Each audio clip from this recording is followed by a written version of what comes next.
I think that's an easy bet. All right. So let's move on to the AFC West, the last division here in the AFC. And I don't know about you, but this was the easiest division to pick for me in terms of division winner. I have the Chiefs as the first seed at 13-3. How about you? Yeah, same for me. I have the Chiefs at 13-3. And for me, I mean, I said it earlier. All the talk is Chiefs versus Ravens. The Ravens are favored on most books to win the AFC, to have the better record, and I just don't see that. I think the Chiefs are just going to, they're just going to keep improving.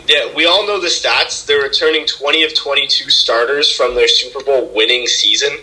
I have a hard time seeing this team doing anything less than 12 wins. And if you wanted to argue for 14 or even 15, I wouldn't dispute it. They have an underrated defense, the greatest quarterback, the best offense in the league. They're a win-now team looking like a dynasty. And, opposite of the Jaguars, I don't think there's much to say about how good everyone knows this team is. Absolutely. You touched on it perfectly. And if you look at their offense, really the biggest weakness they had was the running back position. And then they added a guy like Edwards-Helaire, who just looks like a perfect fit for them and has been getting rave reviews in camp. So if he lives up to what people are saying, then he's just going to add another element to an already unstoppable offense. One of the greatest vertical offenses I think I've ever seen in my life. Just speed on speed on speed. And to complement that, they have a great route runner and a really underrated player, in my opinion, in Sammy Watkins. So they just have so many playmakers. They have one of the best minds in the game, and Andy Reid coaching them. I forget their offensive coordinator's name. Bellamy, I believe his last name is? Eric Bellamy. Yeah, who is underrated and I think should be in contention to get a head coaching job soon. So I really like this team. There's just so much talent. It's going to be so hard. We messed that up. It's Eric Bieniemy, not Bellamy. Eric Bieniemy, yeah. My bad. I should have written his name down beforehand. But yeah, this team is, unless they suffer from a Super Bowl hangover, like maybe they go 10-6, but seeing them lose more than 6 games just doesn't make sense to me unless they sustain a huge injury, which I hope obviously doesn't happen, because I really like watching this team play, and they're easily the best team in the NFL, the favorites for the Super Bowl heading into next year. Yeah, I completely agree, and I don't see any bet but the over on their win total as well. Yeah. Not sure that's one I'll be making yet. We can touch on that specific topic later, but as I've said several times now, I think they are a much better bet than the Ravens to hold to that projection.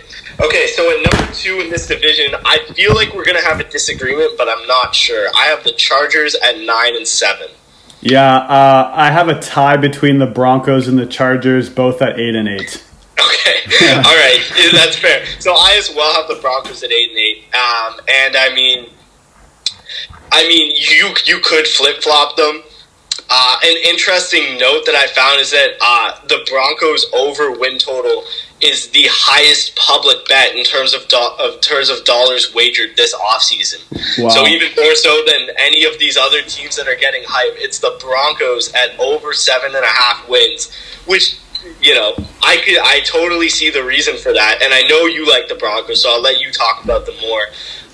But that was surprising to me, to say the least. And I mean, I like the Chargers. I probably won't be betting on them just because they're the Chargers and they're probably the most unreliable team in the league.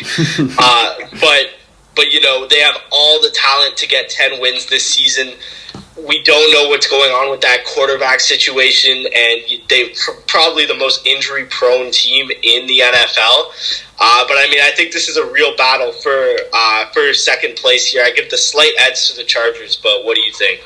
Yeah, I agree. I mean, I basically see the Chargers and the Broncos as flip a coin who's better. The one thing I will say, though, is the Chargers are a much more safer team because you're betting a lot on Drew Lock. And he did play really well in the back half of last year, but you're just betting a lot on a guy that's really unproven in my eyes. He does have a lot of weapons around him. They definitely try to maximize his potential with the additions they made in the offseason. Jerry Jeudy could potentially reproduce kind of like a DK Metcalf type rookie season. He's definitely one of the most polished route runners we've seen, route running prospects we've seen in a while. KJ Hamler, he's injured right now, but when he comes back, he could provide a tremendous deep threat in the slot. They added Jarrell Casey for virtually nothing, who just adds another veteran presence to quite a talented front seven. But I love the Broncos. I want to see them go 9-7, but I just don't have enough confidence in Drew Lock yet to really be confident in that. So I want to give the slight edge to the Chargers, kind of in the same way as you, same boat. What are your thoughts on the Broncos before I touch on the Chargers? I'm just curious. Yeah, so, I mean, you covered most of what I think about them. The public is really, really high on Drew Lock. And, it's not that it's misplaced, but it might be a little bit overdone. I think that, you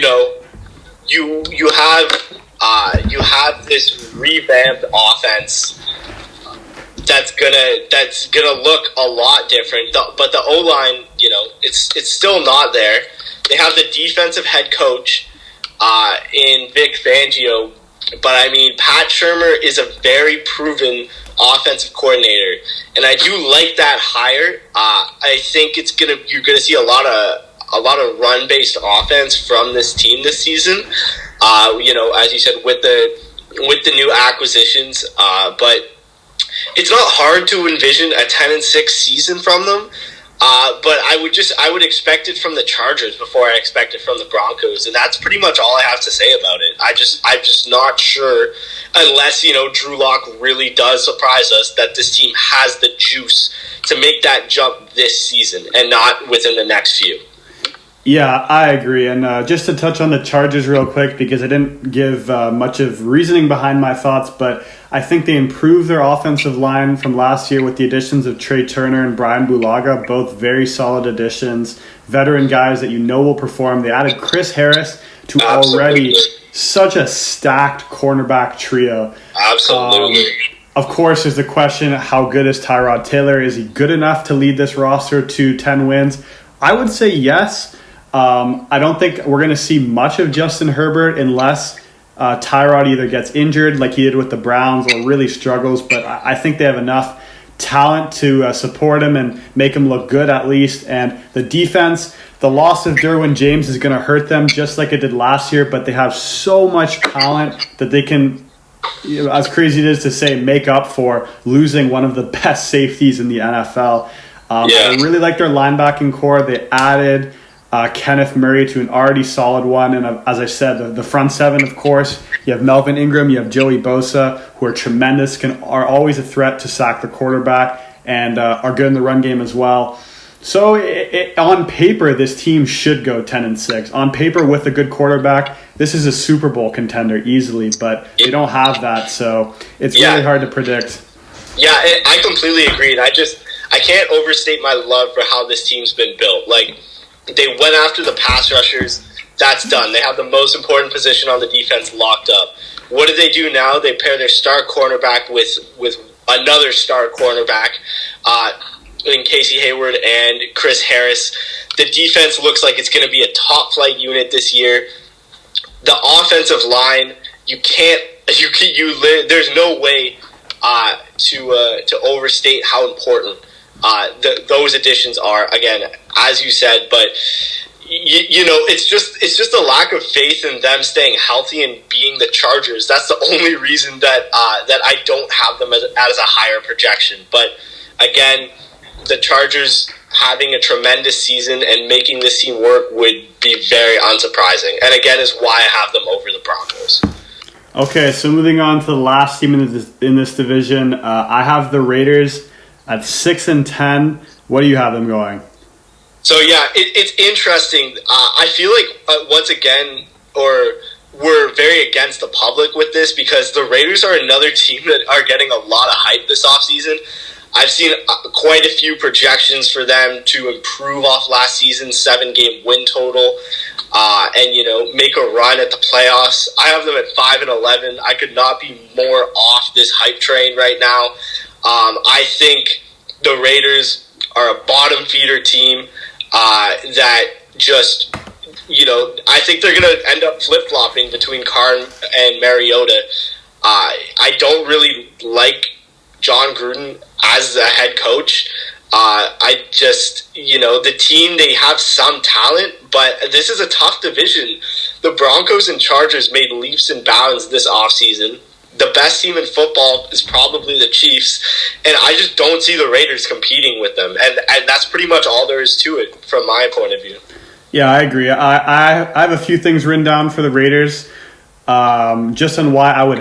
I have their over-under at 7.5, and I have a few reasons why I would hammer the under on that. Absolutely cannot see them possibly going over on that. So first thing I want to put down is lack of wide receiver playmakers. They have their projected 2 starters are 2 rookies, Brian Edwards, 3rd-round pick, and Henry Ruggs, who I think will be good, but is more of like a kind of complementary deep threat option than he is a true wide receiver 2. They have a very good offensive line, and I really, really like Josh Jacobs. He's one of the best pure runners in the league, but the fact that they have Derek Carr, who in my eyes is no better than an average quarterback, Marcus Mariota as their backup, as you said, if they flip-flop between that, you're basically rotating in 2 average to below average quarterbacks week in, week out.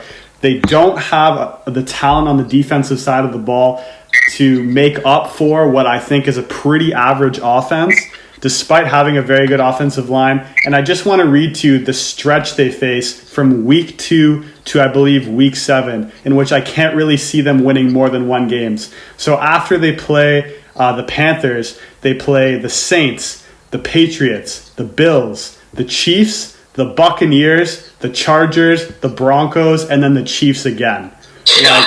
That has to be the most insane stretch of games out of any team in the league. And I don't know about you, but as I said, I can't see the Raiders really coming out with more than 1, maybe 2 wins in about a stretch of 8 weeks, which could see them go like 1-9 to start the season. And there's just no coming back from that at that point.